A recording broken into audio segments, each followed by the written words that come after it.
Sandra dari BPK Surabaya. Hari ini kita akan belajar bersama-sama sebuah perikop dari Yohanes 15 ayat 9 sampai 12. Perintah untuk saling mengasihi. Seperti Bapa telah mengasihi aku, demikianlah juga aku telah mengasihi kamu. Tinggallah di dalam kasihku itu. Jikalau kamu menuruti perintahku, kamu akan tinggal di dalam kasihku, seperti aku menuruti perintah Bapakku dan tinggal di dalam kasihnya.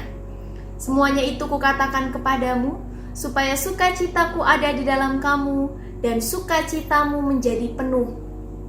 Inilah perintahku, yaitu supaya kamu saling mengasihi, seperti aku telah mengasihi kamu.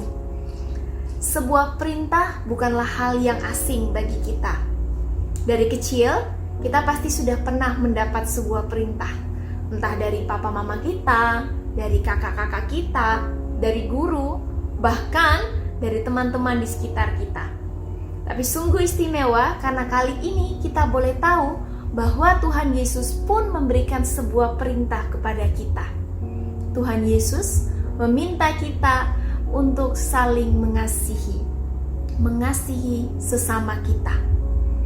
Kita mengasihi bukan karena kita mendapat perlakuan yang baik. Kita mengasihi tidak sebatas karena perasaan kita lagi happy. Bukan karena kita lagi senang. Wow, saya lagi senang, jadi saya mau mengasihi sesama kita. Tidak. Tuhan Yesus menginginkan kita mengasihi tanpa syarat. Mengasihi siapapun, kapanpun, dan dimanapun kita berada. Kenapa sih harus mengasihi? Kita mengasihi karena kita terlebih dahulu dikasihi oleh Tuhan Yesus. Ya, Tuhan Yesus sungguh mengasihi Anda dan saya. Kita sungguh dikasihi oleh Tuhan Yesus. Dan salah satu contoh konkretnya Tuhan Yesus mengasihi kita ialah dengan pengorbanannya di kayu salib. Tuhan sungguh mengasihi kita. Bukan hal yang mudah untuk mengasihi, tapi mari kita mau sama-sama belajar untuk mengasihi sama seperti Yesus mengasihi kita. Pertanyaannya, bagaimana sih supaya kita dapat mengasihi sama seperti Yesus mengasihi kita? Ada dua hal. Yang pertama, tinggal di dalam kasih Yesus. Ketika kita tinggal di dalam kasih Yesus, maka kita mengasihi bukan karena kehebatan kita. Atau kita mengasihi tidak hanya karena feeling, tidak hanya karena perasaan kita semata, tetapi kita mengasihi karena Tuhan Yesus.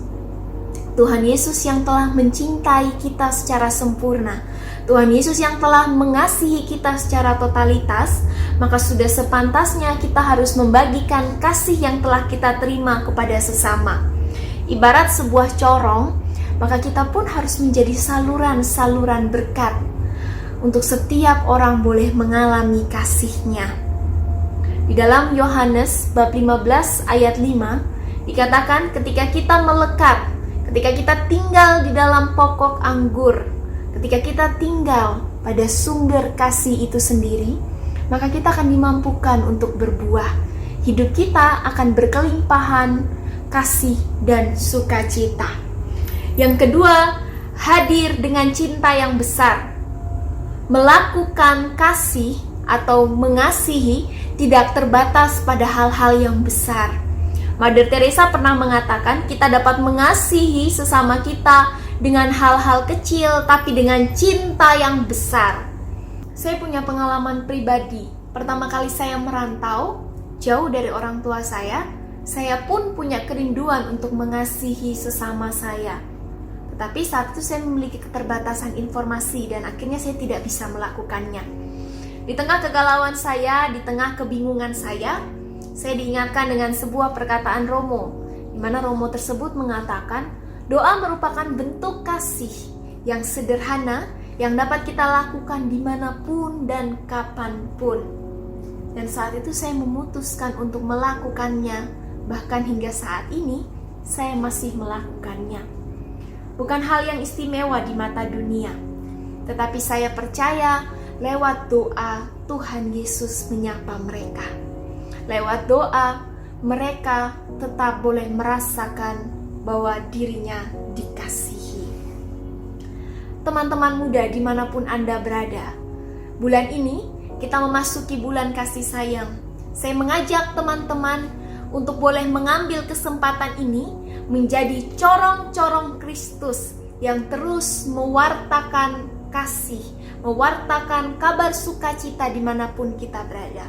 Belajar mengasihi seperti Yesus mengasihi kita, sehingga pada akhirnya setiap orang yang di sekeliling kita merasa bahwa ia sungguh dikasihi. Mari kita bersatu di dalam doa. Di dalam nama Bapa dan Putra dan Roh Kudus, amin. Bapa, kami sungguh mengucap syukur malam hari ini Engkau yang boleh hadir menyapa setiap dari kami. Bantu kami Tuhan, untuk kami boleh menjalankan perintah-Mu. Biarlah Roh-Mu yang kudus boleh mengingatkan kami, boleh menuntun kami, memberikan kekuatan kepada setiap dari kami, sehingga hari lepas hari kami boleh mampu untuk mengasihi dengan sempurna sama seperti Engkau mengasihi kami. Terima kasih Tuhan. Kemuliaan kepada Bapa dan Putra dan Roh Kudus, seperti pada permulaan, sekarang, selalu, dan sepanjang segala abad. Amin. Di dalam nama Bapa dan Putra dan Roh Kudus. Amin. Tuhan Yesus memberkati.